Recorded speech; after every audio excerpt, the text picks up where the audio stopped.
नमस्कार दोस्तों, welcome back. आप देख रहे हैं कॉफी विद सुमित जैन।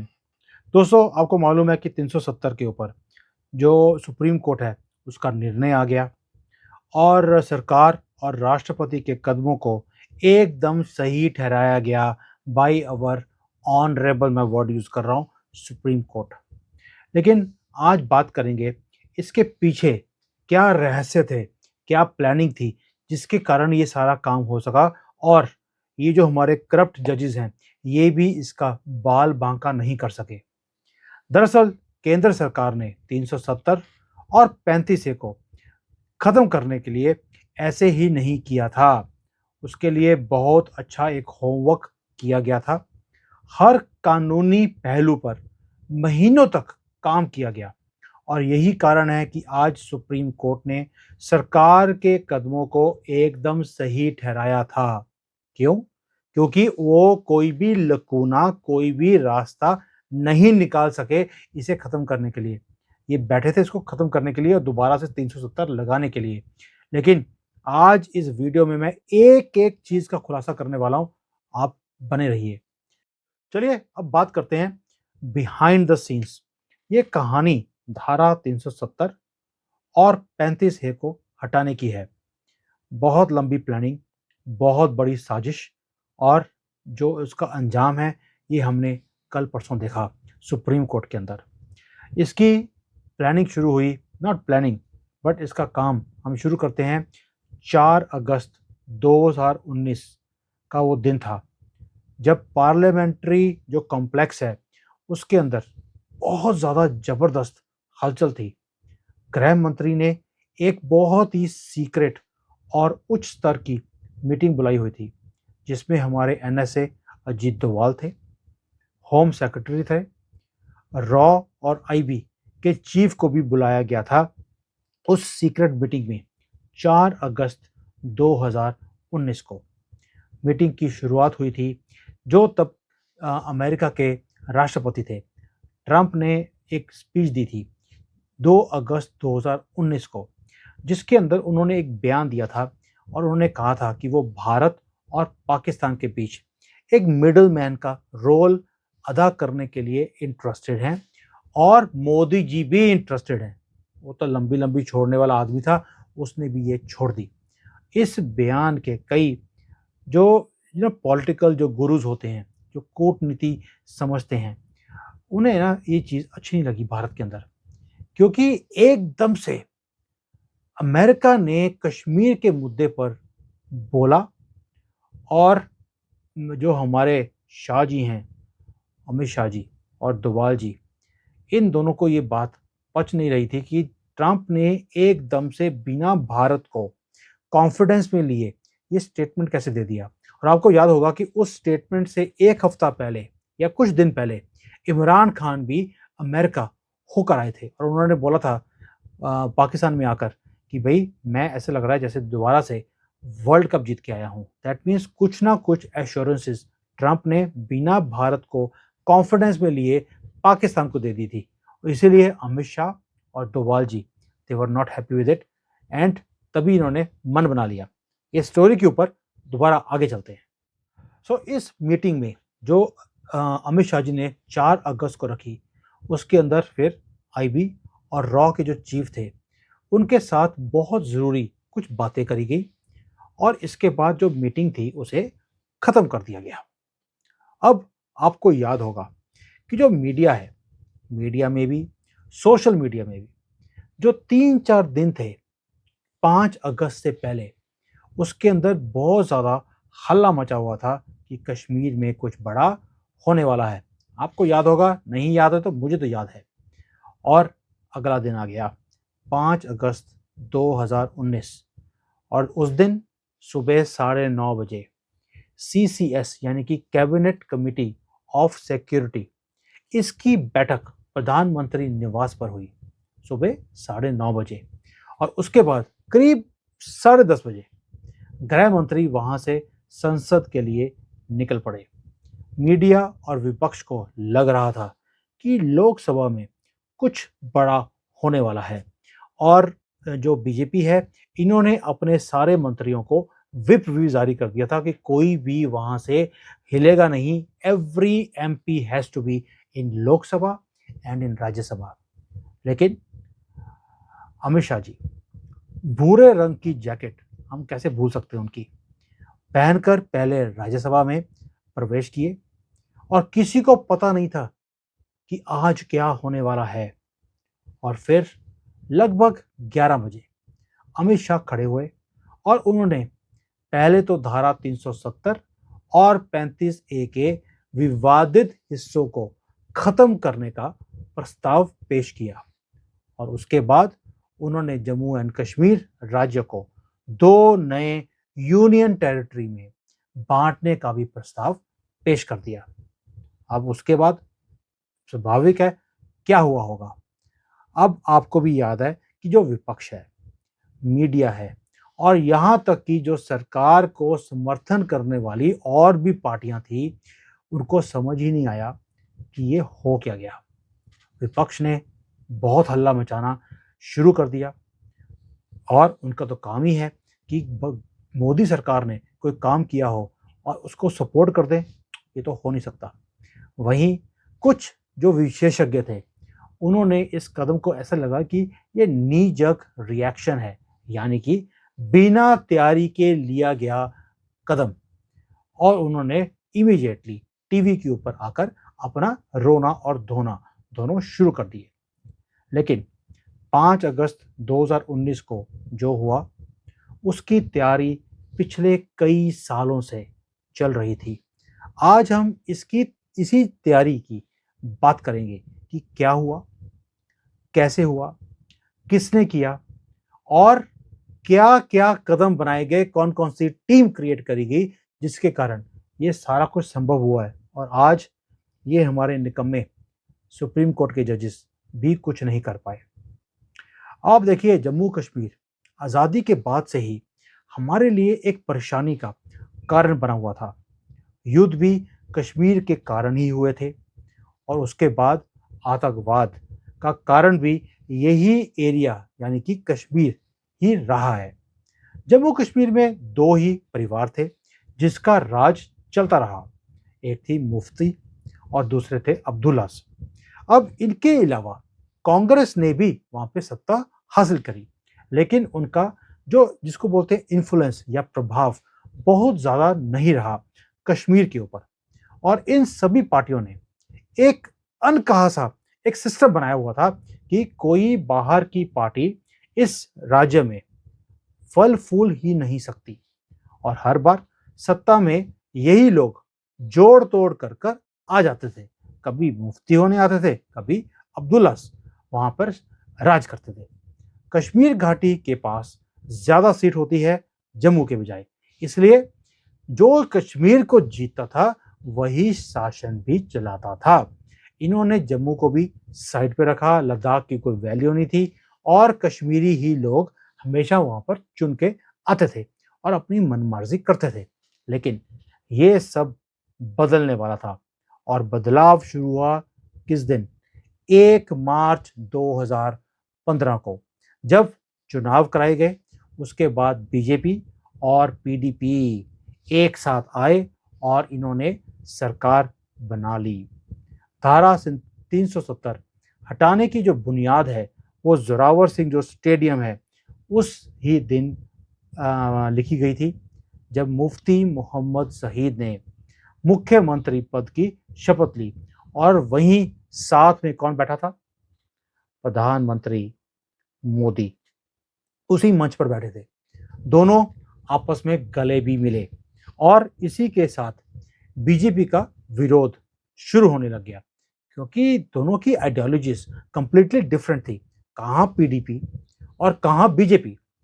और जो ये विरोध था ये था बीजेपी के अंदर से भी और बीजेपी को जो सपोर्ट करने वाले समर्थक थे वो भी। और जाहिर भी था, पीडीपी एक ऐसी पार्टी थी जिसको पाकिस्तान को लेकर थोड़ा सा सॉफ्ट स्टैंड भी रहा है और कॉर्नर भी रहा है। आतंकवाद को फैलाने वाले लोग भी यही थे, आतंकवाद को समर्थन देने वाले भी यही लोग थे और सारा जो वहां पे रायता फैलाया हुआ था वो सारा पीडीपी और अब्दुल्ला का था और मोदी जी ने उन्हीं के साथ हाथ जोड़ लिया। लेकिन कुछ तो बदलाव अब आने भी लगा था बीजेपी के आने के बाद। जम्मू कश्मीर में बीजेपी के जैसे ही एंट्री हुई है, उसके बाद कुछ काम ऐसे हुए जिसकी वजह से 5 अगस्त 2019 वाला बड़ा काम हो गया। सबसे पहला काम हुआ था 2016-17 के बीच। वहां पर एंट्री कराई गई एनआईए की और उनकी जो एंट्री थी वो भी बड़ी धुआंधार थी, क्योंकि मोदी जी हल्के हाथ से काम नहीं करते।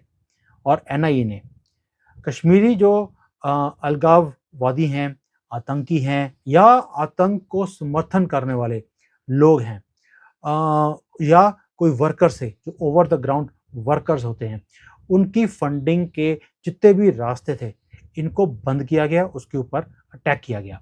और साथ ही जो इतने सालों से कश्मीर में चल रहे हवाला का जो एक रैकेट था, उसको चोट पहुंचानी शुरू कर दी मोदी जी ने। सेना और पैरामिलिट्री जो फोर्सेस हैं उन्हें भी खुली छुट्टी दे दी गई पहली बार कि भाई आतंकियों के खिलाफ एक्शन शुरू करो, हमारे से परमिशन लेने की जरूरत नहीं है। अगर आप भी डाटा देखेंगे तो आप भी मानेंगे और पाएंगे कि सेना ने काफी एनकाउंटर किए थे उस दौरान में जब बीजेपी वहां पर सरकार में थी। और हर रोज आपको पेपरों की हेडलाइंस में मिलता था, आज यहाँ पर इतने आतंकी मारे गए हैं। और आपको ऐसा लगता था कि अब आतंकवाद को खत्म करने का एक सिलसिला शुरू हो गया। और उसी बीच में जो आरएसएस के जो आदमी थे राम माधव, इन्हें भी कश्मीर में भेजा गया और उन्होंने अपनी जगह बनानी शुरू कर दी। दैट मीन्स आरएसएस ने भी धीरे धीरे, टाइम लगता है चीज़ों के लिए, लेकिन उन्होंने वहाँ पर जो आम जनता है उनके साथ अपने आप को जोड़ना शुरू कर दिया। आरएसएस ने पंचायत के स्तर पर भी काम किया, जिसका फ़ायदा आगे जो पंचायत के इलेक्शंस उस स्टेट में कराए गए उसमें हमें फ़ायदा भी दिखा।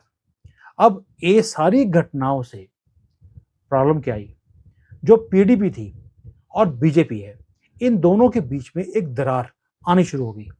और इसी बीच कांग्रेस और एनसीपी अब्दुल्ला जो हैं, इन्हें लगा कि हमें एक विंडो दिखती है कि पीडीपी ऑलरेडी बीजेपी से खफा है।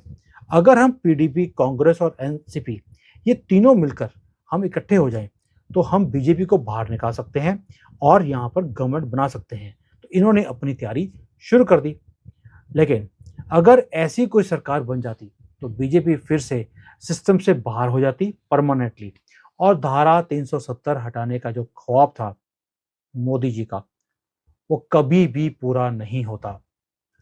असल में ये वाला जो खेल है अब, ये 20 जून 2018 को रचा गया, जब गवर्नर जो थे वोरा जी, उन्होंने राज्य में राष्ट्रपति शासन लगाने की घोषणा कर दी। विपक्षी पार्टियों को तो जैसे हैरानी और सदमा ऐसा लगा कि ये हो क्या गया, देखिए बिल्कुल हक्के बक्के रह गए हो कि how can they do it, BJP ने ये काम कैसे कर दिया। और उसके बाद कुछ प्रमुख जो इम्पोर्टेंट पोजीशंस होती हैं उसके ऊपर अपॉइंटमेंट्स होनी शुरू हो गई। बीवीआर सुब्रमण्यम को चीफ सेक्रेटरी बना दिया गया और नक्सल एक्सपर्ट थे विजय कुमार, और जम्मू कश्मीर के पूर्व चीफ सेक्रेटरी बीबी व्यास, इसको राज्यपाल का सलाहकार बनाकर वहां पर भेजा गया। इसके बाद आपको मालूम है सत्यपाल मलिक, इनको जम्मू कश्मीर का गवर्नर बना दिया गया। ये सारी अपॉइंटमेंट्स ऐसे ही हवाबाजी में नहीं हुई थी, तैयारी थी, प्लानिंग थी, उसके बाद इसे इम्प्लीमेंट किया गया। और इस दौरान आया रमज़ान, और रमज़ान में जनरली क्या होता था कि कोई ना कोई युद्ध विराम की बात होती थी उग्रवादियों के और गवर्नमेंट के बीच में कि भाई रमज़ान के टाइम पर कोई भी एनकाउंटर नहीं किया जाएगा। लेकिन इस बार युद्ध विराम नहीं दिया गया और जमकर आतंकियों को सफाया किया गया। हजारों की संख्या में पैरामिलिट्री फोर्सेस को कश्मीर घाटी में भेज दिया गया। यहाँ तक कि जो हमारी एनएसजी है उसको भी वहाँ पे भेजा गया सिक्योरिटी ग्रिड का हिस्सा बनाकर। और नाम दिया गया कि ये वहाँ पर बाकी जो पुलिस है या आर्मी है, उसे ट्रेनिंग देने के लिए इसको भेजा गया है। But they were part of a very big game. अक्टूबर 2018 में जम्मू कश्मीर बैंक के ऊपर भी एक एक्शन शुरू हो गया, जो कि जेके बैंक जो है भ्रष्टाचार और गड़बड़ी, जो इकोनॉमिक गड़बड़ी है, उसके लिए गवर्नमेंट को बहुत ज़्यादा सबूत भी मिले। महबूबा भी उसके अंदर इन्वॉल्व थी और इसको नोटिस भी भेजा गया था। उसने बोलना शुरू कर दिया अभी सिर्फ इसलिए कि ये अब मुझे रास्ते से हटाना चाहते हैं, इसलिए ये काम हो रहे हैं। लेकिन तैयारी चल रही थी। विपक्ष को भी इसकी भनक थी कि कश्मीर पर कुछ बड़ा कदम अब 2019 के लोकसभा चुनाव से पहले उठाया जा सकता है और इसकी बकायदा तैयारी भी शुरू हो चुकी थी। आपको लगता है कि ये 2019 के इलेक्शंस के बाद काम हुआ है? सरकार चाहती थी कि ये 2019 के इलेक्शन से पहले ये काम हो जाए, धारा 370 को खत्म करने के लिए। और सरकार के कुछ मंत्री और जो कुछ बड़े अधिकारी होते हैं, उनको ड्राफ्ट बनाने का काम भी दे दिया गया था। ये ड्राफ्ट था धारा 370 और 35 ए को हटाने के लिए बिफोर द इलेक्शंस ऑफ 2019। लेकिन उससे ठीक पहले 14 फरवरी को पुलवामा हमला हो गया और पूरा जो डायनामिक्स था वो बदल गया। कश्मीर का हमारे जवानों की हत्या हुई थी और सरकार के ऊपर भी बहुत ज़्यादा दबाव था इसका बदला लेने का। बच्चा बच्चा इस देश का बोलता था अब और हम सहन नहीं करेंगे, इसका जवाब आपको देना पड़ेगा। और इसके बदले में हमने किया बालाकोट, और बालाकोट के ऊपर हमला किया गया। और शायद 1971 के बाद पहली बार हमारी एयरफोर्स ने एलओसी और हमारा इंटरनेशनल बॉर्डर इसको पार कर दिया। हनुमान की तरह गए और वहाँ पर 300 कॉकरोचों को मार के आ गए। बालाकोट के बाद बदली हुई जो स्थिति थी, उसमें सरकार ने इस ड्राफ्ट को वहीं पर रोकने का मन बना लिया और चुनावों में बेहतर सीट लेने के चक्कर में लग गए। और उन्होंने बोला कि जब हमारे पास इनफ नंबर्स आ जाएंगे लोकसभा में, उसके बाद इस मुद्दे को कोई एक्शन लेने का हम सोच सकते हैं। अभी इसको ठंडे बस्ते में डाल देते हैं। 2019 में लोगों ने बेहतर जनादेश के साथ फिर से मोदी सरकार को वापस लेकर आए और इस बार अमित शाह को गृह मंत्री बनाया गया, जैसे किसी खास मिशन के लिए उन्हें अंजाम देने के लिए रखा गया हो। जून महीने में ही 5 टीमों का निर्माण किया गया। दोस्तों, जो मैं अब आपके साथ शेयर करने वाला हूं, ये आपको रोंगटे खड़े कर देगी कि कैसे इसको अंजाम दिया गया। पूरे ड्राफ्ट पर फिर से काम शुरू कराया गया और आपको जानना भी चाहिए कि इस जो ये 5 टीमें थी, ये कौन-कौन सी टीम थी और इसमें कौन-कौन से लोग थे। पहली टीम पहली टीम थी प्रधानमंत्री की, गृह मंत्री की और रक्षा मंत्री। इसमें जो प्रधानमंत्री थे वो थे कैप्टन, जो रक्षा मंत्री थे राजनाथ सिंह और अमित शाह इस टीम के खास मेंबर थे। इस टीम में जो भी निर्णय होता था उसके बारे में सिर्फ इन 3 लोगों को ही पता होता था और इंस्ट्रक्शंस ये थी कि जो हम यहाँ पर डिस्कस कर रहे हैं ये बाहर कहीं भी जानी नहीं चाहिए। तो दूसरी टीम एक और बनाई गई, इसको नाम दिया गया राजनीतिक टीम। इसमें 6 नेता थे, जिनमें पीयूष गोयल थे, धर्मेंद्र प्रधान थे, भूपेंद्र यादव थे, प्रहलाद जोशी थे, जितेंद्र कुमार और हेमंत बिश्वा शर्मा भी थे, जिनका काम था विपक्ष को साधने का। और ऐसी किसी स्थिति में जहां पे राज्यसभा में बहुमत का जुगाड़ करना पड़े, तो ये इस टीम को सौंपा गया, क्योंकि उस समय राज्यसभा में बीजेपी या एनडीए इनके पास सिंपल मेजॉरिटी नहीं थी। इन नेताओं को 5 अगस्त की सुबह 10:30 बजे ही पता लगा था कि आज ये कानून राज्यसभा में लेके आया जाएगा और उसके बाद राज्यसभा के बाद लोकसभा में लेके जाया जाएगा। इतनी सीक्रेसी थी कि इतनी बड़ी टीम, इतने दिग्गज लीडर्स, उन्हें भी पता नहीं था कि ये लॉ या ये प्रस्ताव हम लेके आने वाले हैं, ये किस दिन आएगा। तीसरी टीम थी कार्यकारिणी टीम, जिसका काम था कानून में बदलाव करने का और जमीन के ऊपर जो प्रतिक्रिया आएगी उसे साधने का। इस टीम में कौन था? इस टीम में थे एनएसए डोवाल जी, रॉ चीफ समंत गोयल जी, आईबी के director Arvind Kumar, home secretary Rajiv Gauba, Gyanesh Kumar जो कि additional secretary Jammu and Kashmir के थे। इन सभी अफसरों का काम था कानून और जो व्यवस्था है उसको संभालना। पाकिस्तान या चीन की तरफ से अगर होने वाला कोई भी कदम है, कोई भी वो सोचे भी, उसे रोकने का और आतंकवादी घटनाओं पर लगाम लगाना। अगर कहीं लॉजिस्टिक्स सपोर्ट देने की जरूरत पड़ती है उसको भी इंतजाम करना और जम्मू कश्मीर की हर जरूरत को पूरा करना इस टीम की जिम्मेवारी थी। चौथी टीम थी विधिक टीम। इसमें कौन कौन था?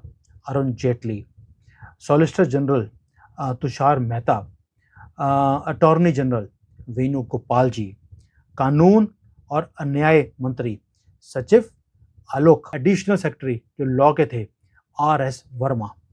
इनके अलावा कानून मंत्री रविशंकर प्रसाद इस टीम के कानूनी सलाहकार भी थे। इस टीम का काम क्या था? वेरी सिंपल, कानूनी रूप से मजबूत ड्राफ्ट बनाया जाए ताकि उसे सुप्रीम कोर्ट द्वारा हटाया, अगर कोई कोशिश भी करे हटाने की, सुप्रीम कोर्ट भी इसे हटा ना सके। इसलिए जो आप कल परसों आपने देखा, सुप्रीम कोर्ट ने पूरी कोशिश करी कि भाई इसको कैसे दोबारा से हटाया जाए, नहीं कर पाए क्योंकि ड्राफ्ट ही इतना ज़बरदस्त था। इस टीम ने जून और जुलाई के दौरान कितनी मीटिंग्स की होंगी आपको इसका अंदाज़ा भी नहीं है। घंटों घंटों एक एक लाइन, एक एक शब्द के ऊपर मंथन किया गया और उसके ऊपर तैयारी की गई, चेंज किए गए और एक फाइनल ड्राफ्ट बनाकर तैयार किया गया। इस टीम का काम मुख्यतः एक ही था, 370 35 से हटाने के बाद होने वाले कानूनी जो प्रतिक्रिया है उससे लड़ने का, क्योंकि विपक्ष के पास वकीलों की एक बहुत लंबी लॉबी, एक भीड़ जो भेड़ियों की तरह खड़ी हुई थी, ये गवर्नमेंट को भी पता था। और साथ ही जो न्याय तंत्र है उसमें भी कुछ लोग थे जो ऐसे ही मामलों को पकड़ने में, दखल देने में माहिर हैं। जैसे कई बार हम लोग बोलते हैं सुओ मोटो नोटिस, यानी कि सूंघते हैं और उसके बाद मूतते हैं। तो इनको भी मालूम था बीजेपी को कि ये लोग सामने खड़े हो जाएंगे, इसलिए हमें ड्राफ्ट इनको इनके हिसाब से बनाना पड़ेगा। पांचवी टीम, आखिरी टीम थी विदेश मंत्रालय की, जिसमें कौन था? हमारे विदेश मंत्री जयशंकर जी और विदेश राज्य मंत्री मुरलीधरन भी थे। इनका काम था कि जो दुनिया में जितने भी देश हैं, जो हमारे यहाँ पर हम बदलाव की बातें कर रहे हैं, इसका भारत की तरफ से पक्ष रखना, किसी भी तरह के जो कूटनीतिक आक्रमण हमारे ऊपर होंगे उसको पहले ही ध्वस्त करना। दैट मीन्स हम लोग जो कार्य करने वाले हैं, इससे पहले कि वो कुछ बोलें, हम पहले ही बता दें उनको और उन्हें मेंटली प्रिपेयर कर दें। मई के महीने में सरकार बनाने के बाद जैसे ही मोदी जी की सेकंड टर्म शुरू हुई, एनएसए डोवाल ने कश्मीर घाटी के बहुत चक्कर लगाए और तमाम तरह के इनपुट्स उनके पास थे। सरकार ने प्लान किया था कि इस कानून को जो अगला सत्र होगा उसमें लाया जाएगा, लेकिन उसी बीच पाकिस्तानी प्रधानमंत्री के कुछ बयान ऐसे आए जिस वजह से सरकार को लग रहा था कि कहीं जल्दी ना करनी पड़ जाए हमें। क्योंकि जो इमरान खान है, जिसमें पहले बताया आपको, उसने जैसे ही उसको ट्रंप को मिल के आया है और उसने बोला कि भाई मैं फतेह करके आया हूँ, दोबारा से मैंने वर्ल्ड कप जीत लिया, गवर्नमेंट को पता लग गया कि कुछ ना कुछ हमारे ऊपर कार्रवाई या प्रेशर बनाने की स्कीम बनाई जा रही है। इसी वजह से 25 जुलाई को मॉनसून सेशन को 7 अगस्त तक बढ़ाने का आदेश भी दे दिया गया। लेकिन अभी तक ये निश्चित नहीं था कि हम क्या करने वाले हैं, कब करने वाले हैं, और अभी तक हमारा जो ड्राफ्ट था वो भी तैयार नहीं था, कोई भी तैयारी नहीं थी। टीम्स बन चुकी थी, अपना काम चल रहा था, लेकिन फिर आया 2 अगस्त। 2 अगस्त के दिन बहुत ही महत्वपूर्ण दिन था, क्योंकि ट्रंप ने एक अनप्रेसिडेंटेड हरकत करी जब उसने कश्मीर मुद्दे पर मिडलमैन की पेशकश कर दी कि भी मैं इसको सॉल्व करने के लिए मिडलमैन का रोल अदा करने को तैयार हूं। ये बात भारतीय सरकार को, इंटेलिजेंस एजेंसीज को के तो गले से उतर ही नहीं रही थी। प्रधानमंत्री और गृह मंत्री की एक कॉल, एक दूसरे के साथ कॉल हुई और आगे बढ़ने का निर्देश मिल गया। प्रधानमंत्री का आदेश गया अमित शाह जी को, go ahead, we have to implement this abrogation of 370 and 35A। पांचों टीमों को सक्रिय कर दिया गया और अमित शाह का वॉर रूम बनाया गया पार्लियामेंट्री ऑफिस के अंदर, जहां से वे पीएमओ और सॉलिसिटर जनरल के साथ 24 घंटे सातों दिन जो लाइन ओपन रहती है, जिसको हम हॉटलाइन बोलते हैं, वो क्रिएट की गई। जम्मू कश्मीर की जो उस वक्त प्रिंसिपल सेक्रेटरी थे होम, शालीन काबरा से गृह मंत्री की बात हुई और तुरंत एक फैसला लिया गया कि अमरनाथ की जो यात्रा चल रही थी उस वक्त, उसके ऊपर रोक लगाई जाए। और ये बोला गया कि इसके ऊपर हमें इनपुट मिला है कि यहाँ पर कोई टेररिस्ट अटैक होने वाला है, और सभी यात्रियों को तुरंत वापस लौटने के लिए कहा गया। सिविल सर्विस और सेना दोनों को तैनात किया गया कि यात्रियों की मदद की जाए और उन्हें कश्मीर से बाहर निकाला जाए। साथ ही साथ एक तैयारी और की गई कि जो एलओसी है, इंटरनेशनल बॉर्डर है, उसके ऊपर सेना और जो हमारी अर्धसैनिक बल है, उनको हाई अलर्ट पर रहने को कहा गया।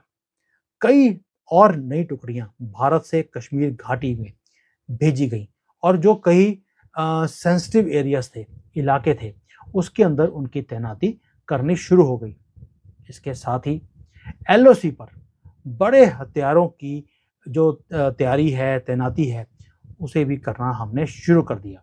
पाकिस्तान को भी लगता था कि भारत कुछ करने वाला है, उन्हें लग रहा था शायद हम उनके ऊपर अटैक करने वाले हैं, और उत्तर भारत के सभी जितने भी एयरपोर्ट स्टेशन थे, उन्हें हाई अलर्ट पर कर दिया गया। नेवी को भी बोल दिया गया कि भाई जो अरेबियन सी है और जो बे ऑफ बंगाल है, उसके अंदर पोजीशंस आप लेकर खड़े हो जाइए। इस तरह से पूरे युद्ध के लिए सेना को तैयार किया गया, लैंड, एयर एंड सी। पाकिस्तान को लगा कि मोदी जी दोबारा से आए हैं, अब ये कोई बहुत बड़ा एक्शन हमारे ऊपर लेने वाले हैं। लेकिन 2 अगस्त गृह मंत्रालय और पीएमओ सुबह 3 बजे तक काम करते रहे। यही प्रक्रिया 3 तारीख को और 4 तारीख को भी, 4 अगस्त को यही काम होता रहा। देर रात तक, सुबह तक काम चलता रहा और शुक्रवार को ये संदेश काफी महत्वपूर्ण लोगों को दिया जा चुका था कि 5 अगस्त को वो दिन है जिस दिन हमने ये काम करना है, इसलिए अपनी स्पीड को और इंक्रीज कर दीजिए। बीजेपी की जो लीडरशिप है, उसको कहा गया कि 3 और 4 अगस्त को सभी एमपीज को ट्रेनिंग कराई जाए कि ऐसे किसी भी बदलाव के बाद जो भी संसद के अंदर हम बदलाव करने वाले हैं, कौन सा बदलाव करने वाले हैं ये नहीं बताया गया, लेकिन इस बदलाव के बाद मीडिया के सामने और जो बाकी के जो प्लेटफॉर्म्स हैं, उस पर जाने के बाद आपने क्या बोलना है, कैसे पक्ष गवर्नमेंट का रखना है, और ये ट्रेनिंग भी दी गई कि जिसमें कुछ महत्वपूर्ण एमपीज ने भाग भी लिया। शुक्रवार के अमरनाथ यात्रा को रोकने के आदेश के बाद एक काम हुआ, सोशल मीडिया में माहौल गर्म हो चुका था। भारत में सभी को लगता था कि कश्मीर में कुछ बड़ा होने वाला है, या तो पाकिस्तान के ऊपर एक्शन होने वाला है या कुछ और होगा, लेकिन इसका किसी को भी अंदेशा नहीं था कि क्या होगा। सभी को अंदेशा तो हो चुका था कि बड़ा होगा, लेकिन जैसे हमारे कंट्री के अंदर तो पता ही है आपको, बहुत महान महान कलाकार बैठे हैं, और उन्होंने अपनी अपनी टिप्पणियां देनी शुरू कर दी और मास्टर स्ट्रोक वाली कहानियां सामने आनी शुरू होगी कि मोदी जी का कोई ना कोई मास्टर स्ट्रोक आने वाला है। फिर आया रविवार 4 अगस्त।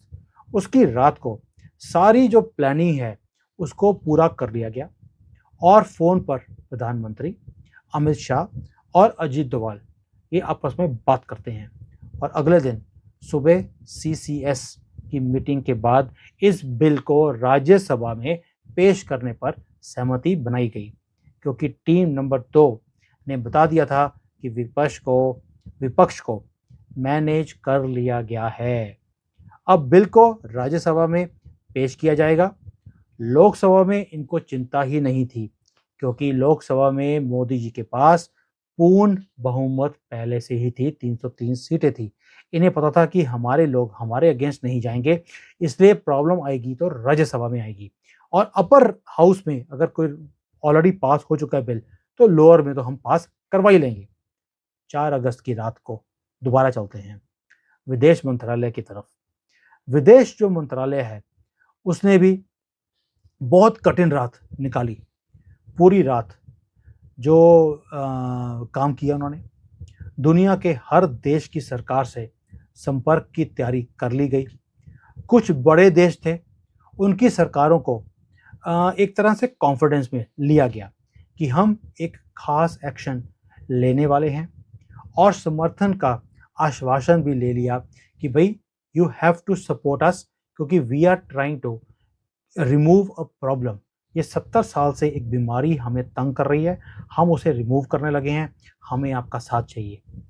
सीसीएस की मीटिंग के बाद अब अमित शाह राज्यसभा पहुंचे और 11 बजे के आसपास उन्होंने एक ऐतिहासिक भाषण दे दिया और एक एक करके जो प्रावधान थे उसको हमेशा के लिए बदल दिया और इस 70 साल पुरानी बीमारी को ख़त्म कर दिया वंस एंड फॉर ऑल।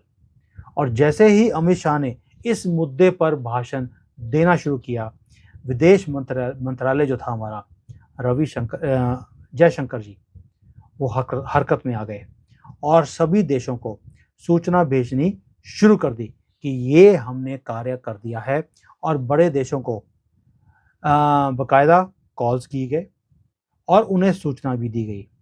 इस कानून के हर पहलू की जानकारी दी गई ताकि किसी भी तरह के कोई भी कूटनीतिक जो एक रिएक्शन होता है उसे ख़त्म कर दिया जाए। तो इसलिए आप भी समझते हैं कि भाई जैसे ही हमने ये काम किया उसके बाद रिएक्शन वर्ल्ड से नहीं आया। अब आते हैं टीम नंबर 3। टीम नंबर 3 को आदेश दिए गए थे कि जम्मू एंड कश्मीर में इंटरनेट को रोक लगा दी जाए, धारा 144 लागू कर दी जाए। अजीत डोभाल जी कुछ दिनों के लिए कश्मीर की घाटी में रह रहे थे, वो वहीं से हर चीज़ को पहले ही मॉनिटर कर रहे थे। सर्दियों की तैयारी कर ली गई थी, संभार तंत्र रसद आदि के लिए तैयारी शुरू कर दी गई थी।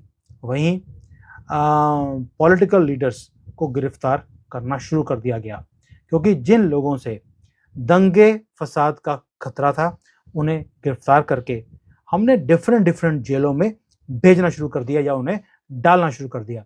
उसमें महत्वपूर्ण थी हरियाणा और उत्तर प्रदेश अंडर योगी जी, उनके वहाँ पर जेलों में लोगों को डाला गया और इसी वजह से 5 अगस्त के बाद कश्मीर घाटी में कोई भी हल्ला नहीं मचा, क्योंकि यही जो थोड़े से गंदे अंडे थे जो हमेशा वहाँ पर प्रॉब्लम्स क्रिएट करके रखते थे, इन्हें पकड़ के हमने अंदर कर दिया, शांति आ गई।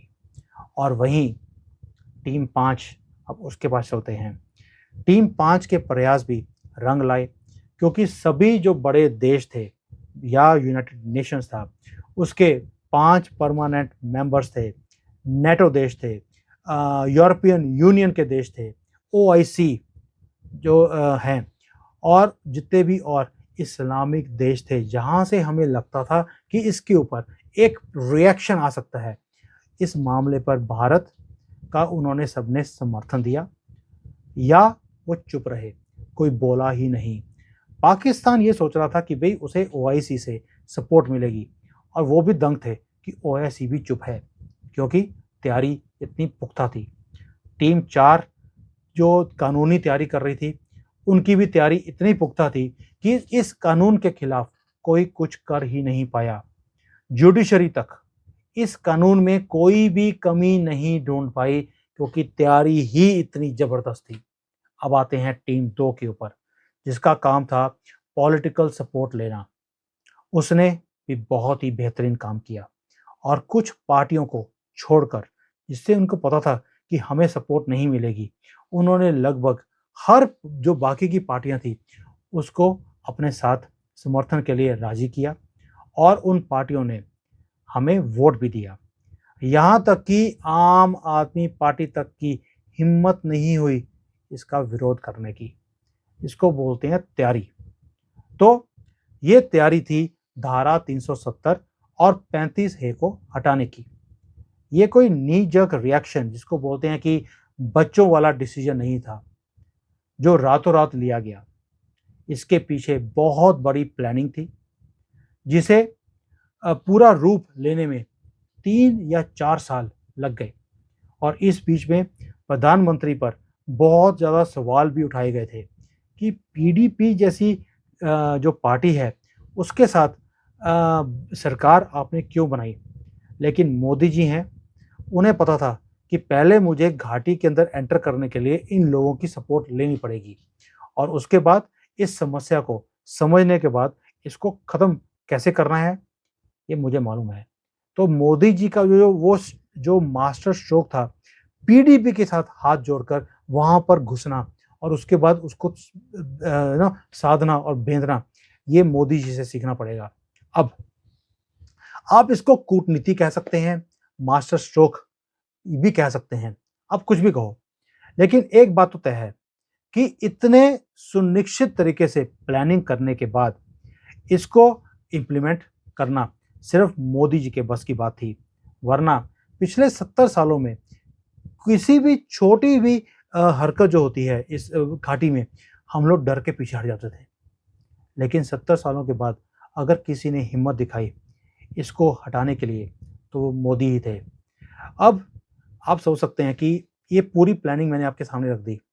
आप गूगल पे जाइए, आपको 2015 से लेके 2019 के बीच में हज़ारों खबरें मिलेंगी, जिसको हमारी टीम ने इसको इकट्ठा किया। इकट्ठा करके आपके सामने ये रखा है कि 370 को हटाया है और ये सारी ऑपोज़िशन, पूरा वर्ल्ड, पाकिस्तान, चाइना, इवन कि हमारा ऑपोज़िशन एंड करप्ट जुडिशरी, इसके बारे में ना तो कुछ बोल पाया, ना ही कुछ कर पाया। चुप करके इसको देखते रहे और आज तक देखते देखते जा रहे हैं और अगले 1000 साल तक भी ये देखते रहेंगे, ये कुछ भी नहीं कर पाएँगे क्योंकि मोदी है तो मुमकिन है, ऐसे नहीं बोलते। तैयारी हो तो मोदी जैसी हो, वरना ना हो। वो एक मूवी थी, मूछें हो तो नत्थूलाल जैसी हो, वरना ना हो। मैं हमेशा बोलता हूँ, मोदी जी जिस जिस तरह से काम करते हैं, फूल प्रूफ तरीके से काम करते हैं और यही चीज़ है जो भारत को आगे लेके जा रही है और हमने इतना पुराना स्यापा एक बार में खत्म कर दिया परमानेंटली। दोस्तों, ये स्टोरी मुझे आपके साथ शेयर करते जो मज़ा आया आज, मैं बता नहीं सकता हूँ। अगर आपको भी अच्छा लगा है, आप शेयर कीजिए लोगों के साथ, ताकि लोगों को पता लगे कि ये चीज़ों के पीछे ये असलियत क्या है, क्या प्लानिंग होती है, इम्प्लीमेंटेशन कैसे होती है और कैसे एक इम्पॉसिबल काम को मोदी जी ने पॉसिबल करके दिखाया है। आज आप भंगड़े डाल रहे हैं, लेकिन अब मोदी जी की और मोदी जी के पीछे जो टीम थी, 5 स्तरीय टीम, जो 5 लेवल्स के ऊपर काम किया गया है, आप उनके ऊपर देखिए क्या प्रेशर था। अगर ये काम थोड़ा उल्टा हो जाता, आप ही लोगों ने गालियाँ निकालनी थी मोदी जी को कि आपने बच्चों वाला काम किया है। लेकिन आज सब कुछ सही हो गया, तो हम बोलते हैं मोदी है तो मुमकिन है। प्लीज़ बने रहिए मोदी जी के साथ क्योंकि जो भारत के लिए, तरक्की के लिए जो काम कर रहे हैं Modi ji, I can't tell you, आपको अंदाज़ा भी नहीं है कि चाइना, अमेरिका, यूरोप, पाकिस्तान, जो कोई भी कंट्री ले लीजिए, आज की डेट में वो दुखी हैं मोदी से कि मोदी को कैसे हटाना है, पूरी दुनिया लगी हुई है। भई अगर सारी दुनिया लगी हुई है, ऑपोज़िशन लगी हुई है कि मोदी को हटाना है, दैट मीन्स राजा सही है। चाणक्य नीति। जय Hind, Vande Mataram. Hi there. If you liked the video, please don't forget to smash the like button, subscribe to our channel, and activate the bell icon so that you receive all notifications whenever we upload a new video. Thanks for watching.